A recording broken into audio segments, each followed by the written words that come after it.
90 cm de long, il est perché à plus de 20 mètres de haut sur ce marronnier en plein centre de Florac. Ce nid de frelons asiatiques vit ses derniers instants. Jean Plisson et Alain Dubourdieu réunis en association sont devenus des prédateurs de cet insecte. Depuis 5 ans, ils le chassent. Ce mercredi, ils s'apprêtent à détruire leur 32e nid de frelons asiatiques depuis le début de l'année.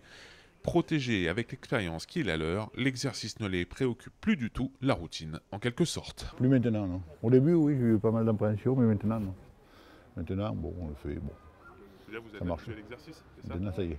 On est blasé maintenant, on sait comment s'y prendre et tout, donc il n'y aura pas de problème.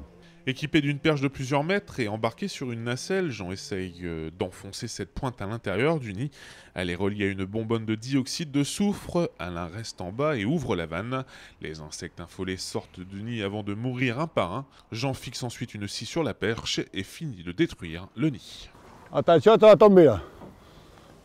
Face à l'inertie des autorités pour prendre en main la lutte contre cet insecte, Jean et Alain ont décidé de prendre le taureau par les cornes. Ils posent des pièges et détruisent les nids. Malgré leurs efforts, ils ne peuvent lutter contre la prolifération du frelon asiatique. L'an dernier, à la même période, ils ont détruit 13 nids, 32 cette année. Il y en avait. Et là, il y en a un paquet encore. Hein. Mais ils vont crever. La reine est morte, ils ne savent plus rien. Alors. Le problème, c'est que alors, malheureusement, les personnes qui sont au ministère, tout ça, il n'y a pas beaucoup ils ne font pas grand-chose pour nous, pour détruire ces frelons. On a décidé de faire quelque chose parce qu'on voyait que personne ne faisait rien autour de nous.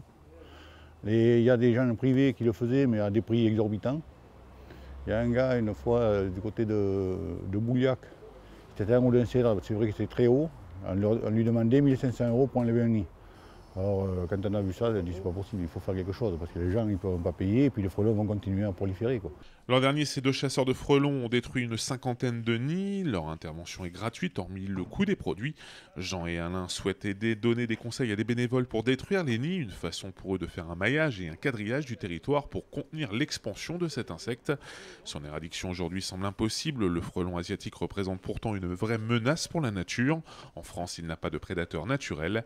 Il détruit systématiquement les pollinisateurs comme les abeilles par exemple, mais il peut aussi s'attaquer à l'homme. Donc ça veut dire que le nid devient inopérationnel pendant l'hiver. Et il est